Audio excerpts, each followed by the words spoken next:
Welcome back, YouTube. Today I'm going to walk you through the only way to speed up your fat loss. Now, if you've been looking and searching for ways to speed up your fat loss, you've probably come across lots of different methods. People may be talking about trying to increase the speed of your metabolism.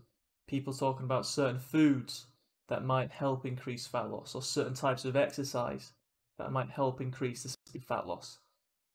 Unfortunately, none of them are true. None of them are going to directly help increase the speed of fat loss. There's only one method that will increase the rate at which you drop body fat, and I'm going to tell you exactly what that is and how to achieve it in this video. If you do like the video and you find it helpful, please do drop a like. If you have any questions throughout, throw them down below. And if you haven't already, please do go ahead and subscribe. Okay, so before we start, we need to understand that if we want to get a fat loss response, we need to be in a calorie deficit.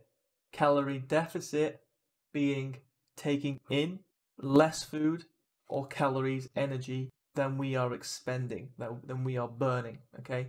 If we're in a deficit, we'll drop body fat. If we're not in a deficit, we won't drop body fat. We need to understand this because how we speed up fat loss is directly related to the deficit. Now, how we then speed up fat loss is actually really simple and straightforward. The bigger the calorie deficit, the faster the rate of loss. So, if we look at these terrible drawings, our calorie in versus our calorie out in this first example is very small. So we're burning or expending slightly more calories than we're taking in. So we're still in the deficit, but it's a small deficit. As an example for this, that might be 1 pound that you're losing a week. If we look at the second example, the size of that deficit has increased a little bit. So we're now burning a little more calories than we are taking in. The deficit is bigger, the rate of loss might increase to 2 pounds a week. Then we take the third example, where the deficit is even bigger again. We're expending even more calories now than we're taking in, and that will then relate to an even bigger loss, let's say 3 pounds a week. So the bigger the deficit, the bigger the rate of loss. That is how you speed up your fat loss. However, with a bigger deficit will likely come things that we have to take into consideration and potential bigger difficulties. For example, if obviously expenditure is higher, increased, and intake is likely lower, decreased, as the deficit increases, things like hunger might become very hard to manage. Things like energy might become lower and lower. And if these things get so difficult to manage that they actually end up just backfiring and making it harder for us to train in a deficit, then that is essentially then just going to make it harder to get results. Okay, so we might push for a faster rate of loss, push for a bigger deficit, but not be able to sustain that and be in that consistently. And we might find that actually we just don't get as the rate of loss that we're after. It might even slow down. We might even come out of a deficit if we're really struggling.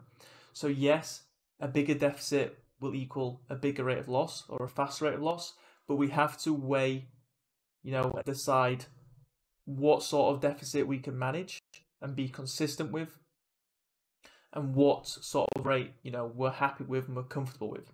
There's no point trying to push for a rate of loss and the size of a deficit that we just can't manage. So be smart about the rate of loss that you're trying to achieve. Be smart about how you're then going about creating that calorie deficit. Again, obviously, if we're needing to increase it, we've either got to take up expenditure and or reduce food intake. So we need to be smart about how we're going to do that if we need to do that for a long period of time. So when people talk about you need to do X or Y type of training, let's say, for example, you need to do HIIT training to burn fat faster. That's not true.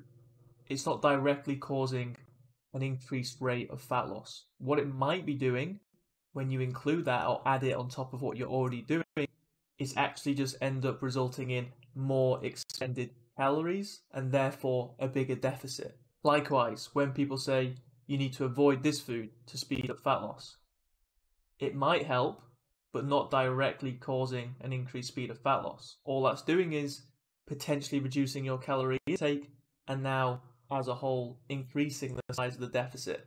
Once you start to understand this, understand that it's the size of the deficit that relates to the rate of fat loss, you can then be a lot smarter about your approach and understand factors and variables that you just need to adjust and control.